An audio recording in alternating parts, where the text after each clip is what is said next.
Traveler, you've found RPG Lorekeeper, a realm of stories and secrets from the Elder Scrolls and soon other great RPG worlds. A new tale rises every week. Subscribe, like, and share your thoughts below. Your words help shape the legends to come. Chapter 1: The Shattered Tower. The night the white gold tower broke the silence of Cyrodiil, the sky itself seemed to recoil.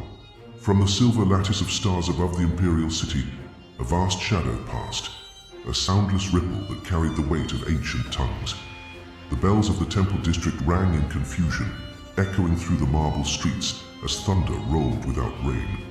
Inside the tower, the air burned with magic gone wild. Scribes of the Elder Council, their quills still wet with ink, were thrown to the ground as a gust of raw power swept through the sanctum. Tomes burst open, parchments ignited, and the ancient wards that had guarded the Elder Scrolls for millennia screamed in a chorus of shattered runes. When silence finally fell, the great vault door stood open, untouched, unharmed, yet something was terribly missing. The central plinth where one of the Elder Scrolls had rested was bare. Around it, a single scorch mark traced the shape of wings unfurled. The Imperial battle mages arrived too late. The air still shimmered with a scent of ozone and frost. Contradictory, impossible. Witnesses outside the tower spoke of a silhouette that blotted the moon, a thing of scales and flame, but not like the dragons of Skyrim's old songs. This one did not roar. It whispered, a voice like 1,000 overlapping words, each a prophecy unraveling. By dawn, the Elder Council had sealed the tower, and whispers flooded the streets. The Elder Scrolls had been touched before, stolen, misplaced, even destroyed, but never by such a creature. The tower's chief lawmaster, Decian Varro, wrote the first report with trembling hands. The wards failed from within, not without. The scroll was not taken, it was called away. In the following days, the white gold tower stood like a wounded god, its golden spire cracked by unseen force. Birds no longer roosted on its ledges. The divine's priest spoke of ill omens, candles that refused to stay lit, stars that shifted in the heavens. Somewhere beyond mortal sight, a pattern had been broken. Beneath the city, in the sewers that once echoed with Thieves' Guild laughter, strange lights now flickered. Some said they were remnants of the tower's lost magicka. Others whispered of wings brushing against the vaults below, as if something vast had passed through the earth itself. And far away across the Gerald Mountains a roar was heard, not of rage or hunger, but of revelation. A dragon had taken the Elder Scroll, and the world would never dream the same again. Chapter 2. Whispers in the college wind screamed through the stone arches of the College of Winterhold, tearing across its bridges like the breath of an angry god. The northern sea churned below, flinging salt and snow against the foundations that clung precariously to the cliffs. Inside, torchlight flickered in runic blue as the Archmage's Hall gathered its masters for a midnight convocation. Archmage Severian, robed in violet silk traced with Ayleid sigils, stood before the orb of sight. Its light, once steady, now pulsed erratically, each flare casting spectral shapes upon the walls. Around him the college murmured like a hive of disturbed scholars. Even the spirits of old magisters, bound to the hall's walls, seemed restless tonight. Residual thaumaturgic traces, muttered Toftir, his beard silver with frost. And none of this belongs to our plane. It's older. Severian lifted a hand, and the orb flared, casting an image in the air, a blur of wings, half seen through waves of distortion. A dragon, he whispered, but no record matches its form. Its essence is not bound to Mundus alone. The apprentices shivered. Dragons had not troubled Skyrim for decades since the fall of Alduin. Yet here was proof of another, one that moved between realities, one that siphoned prophecy itself. The Archmage turned to the gathered mages. The white gold tower's wards were shattered from within. The creature used a form of tonal magicka, perhaps Dwemery in origin, though laced with something else. The scroll called to it, or it called to the scroll. In the hours that followed, the college became a place of frantic study. Books from the Midden's forbidden archives were hauled into the light. Scrolls written in draconic script were unfurled upon the library's tables. Through it all, the wind howled beyond the arches, carrying whispers that sounded like fragments of prophecy. One apprentice claimed to have heard them clearly while gazing north across the Sea of Ghosts, words that chilled his marrow. Time unravels, the eye remembers. By morning, the Archmage's decision was made. A very small company of mages would depart for the mountains west of Sarthal, where the echoes of the spell that stole the scroll were strongest. They would follow the residue of the dragon's flight, threads of energy that burned against the sky like unseen constellations. Before they left, Severian descended alone into the midden dark. There, in the cold blue glow of the Augur's chamber, he whispered to the ancient intelligence bound beneath the college. "Tell me what hunts our scroll," he demanded. The voice that replied was neither mortal nor divine, but vast and weary, as if speaking from beneath the ice of time itself. "It hunts not the scroll, but what was written upon it." Above, dawn broke over Winterhold, pale, trembling, and full of omens. Chapter 3. The Bones of the World.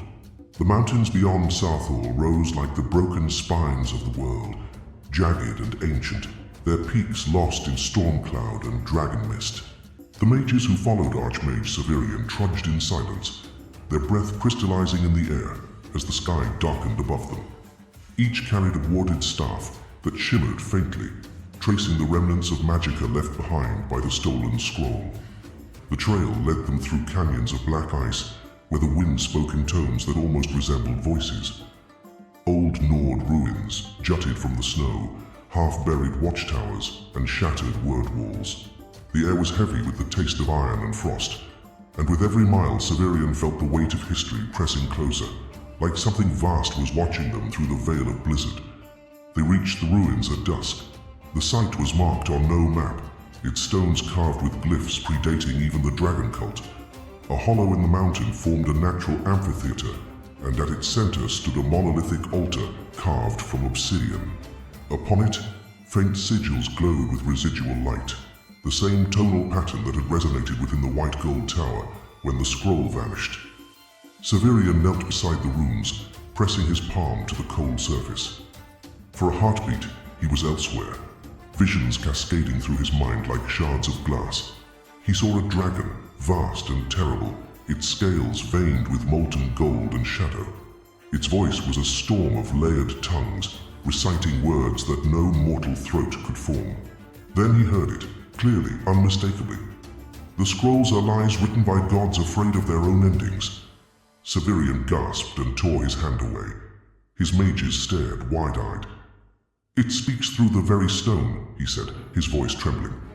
"This is no mere dragon. This is a priest of prophecy itself, a being that feeds on destiny." They camped within the ruin that night, huddled beneath shattered arches. Beyond the flickering ward lights, the shadows moved like living smoke. One apprentice swore she saw eyes in the darkness, huge, pale, and unblinking. In the dead of night, the ground trembled, snow cascaded from the cliffs above. Then came the sound, deep, resonant, echoing across the valley. Not a roar, but a single word shouted in the dragon tongue, so powerful it shook the air from their lungs. "Kren, break!" The altar cracked. Runes flared, then died. A shape passed through the storm above them, vast, glimmering like a phantom. The dragon did not descend.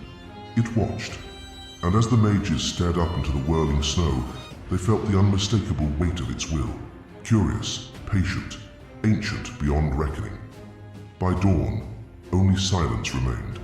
The altar lay shattered, and carved upon its surface as though burned by dragonfire were words in the common tongue. "Seek me where fire eats the heart of the mountain." Severian's breath caught. He knew the place it spoke of. Vardenfell. Chapter 4. The Scroll Eater's Lair. The ash storms of Vardenfell howled like mourning spirits. Their red dust veiled the sun and turned the landscape into a shifting sea of fire and shadow. Through that infernal haze came the Archmage's company, their wards glowing dimly against the heat. The air stank of brimstone and burned memory. They followed the dragon's trail deep into the island's volcanic heart, where rivers of molten rock flowed like blood through veins of obsidian. At last they reached a cavern carved by no mortal hand. It yawned open beneath a column of black smoke, the remnants of an ancient eruption twisted by Daedric power. Every surface shimmered with residual enchantments. Runes pulsed faintly beneath the dust, and shards of ancient relics glimmered like the bones of fallen gods. Severian felt it before he saw it, a thrum in the air, like the heartbeat of a world dreaming. Then came the voice, deep and resonant, vibrating through stone and flesh alike. Archmage, you have followed the whisper. You stand before Vorthun Kral, the one who eats the futures of men. The dragon emerged from the molten dark, vast and terrible. Its scales were a mosaic of gold, glass and cinder. Its wings unfurled like banners of burning parchment. Beneath its talons, the stolen Elder Scroll pulsed with living light, its script twisting and reforming as though time itself bled upon the page. Severian's wards faltered. He fell to his knees, shielding his eyes. The dragon lowered its head, one vast eye reflecting 1,000 ages. You seek what cannot be returned, it said, the words echoing across dimensions. This scroll spoke too loudly. It sang of endings even the gods dared not see. I silenced it. Around the chamber lay the relics of its madness, broken time shards that glowed faintly, echoes of visions devoured. Severian saw fragments suspended in the heat, the fall of empires not yet born, the death of moons, the rebirth of dragons through mortal wombs. Every prophecy the scroll had ever held now burned inside Vorthun Kral's chest. The Archmage gathered his strength, raising his staff. You would unmake fate itself, he cried over the roar of the volcano. The dragon's laughter was like stone collapsing. Fate is a lie spoken by those who fear choice. I am the unwritten word. I am the silence between scrolls. Flames burst from the fissures. The cavern shook. The mages fled as the dragon reared, wings striking the molten air. Severian alone stood his ground. He uttered a spell forbidden even in the college, one that tore through time's fabric. The scroll flared, blinding white. When the light faded, the dragon was gone. The scroll remained, burned, cracked, alive. But in its shifting letters, one phrase endured. The prophecy unwrites itself. Severian collapsed as the volcano screamed. Outside, the ash storm stilled for the first time in an age. The silence that followed was not peace, but expectation. Chapter 5. The Prophecy.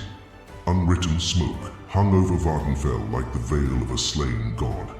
The air shimmered with the residue of impossible magic, and where the molten rivers once roared, silence now reigned, heavy, sacred, and wrong. Archmage Severian awoke among the cooling stones, the fractured Elder Scroll clutched in his hands. Its surface no longer glowed with divine light. Instead, faint threads of shadow rippled through its parchment, as though the ink of fate itself was retreating from the world. He rose to see what had become of his companions. Of the 6 who had followed him into the heart of the mountain, only one remained, a young apprentice kneeling amid the ashes, eyes blank with awe. It's gone, she whispered. The dragon and the prophecy. The Archmage lifted his gaze to the horizon. Vardenfell's heart still smote, but from its depths came no sound of life. Vorthun Kral, the Scroll Eater, had not perished. It had transcended. The mountain had become its tomb and its altar, its essence now woven into the seams of reality itself. When Severian unfurled what remained of the scroll, the world seemed to bend. No words remained, only the faint impression of wings and the echo of a voice. The scrolls are not written, they remember. Then the parchment dissolved into ash between his fingers. That night, across Tamriel, strange things began to happen. In the Arcanium of Winterhold, untouched tomes fluttered open of their own accord, their ink rearranging into new passages. In the white gold tower, the other scrolls quivered and bled light, as if in mourning for their lost kin. The divines themselves, it was said, turned their faces from Mundus for a moment too long. The college's messengers reached Severian days later, their robes scorched by starlight. They brought word of chaos, omens collapsing, augurs blind, time stuttering in fragments. The Elder Scrolls were rewriting themselves, rearranging prophecy, erasing threads of history that no longer fit the new pattern. The Archmage returned to Cyrodiil in silence. In the tower's ruined sanctum, beneath the gaze of the Emperor's new council, he spoke the truth that chilled even the hearts of the Divine's priests. The scroll is not gone. It has become the world itself. Every breath, every choice is now unwritten. That night, as the moons aligned over the imperial city, a shadow passed across Massa's pale face, a winged shape, vast and unending. Some said it was only storm clouds. Others swore they heard a whisper in the wind. The dragon sleeps within every story told. And from that day forward, no scholar could say with certainty whether prophecy still guided Tamriel, or whether Tamriel had become the prophecy. The Elder Scroll was gone. The dragon endured. And time once written, now dreamed itself anew.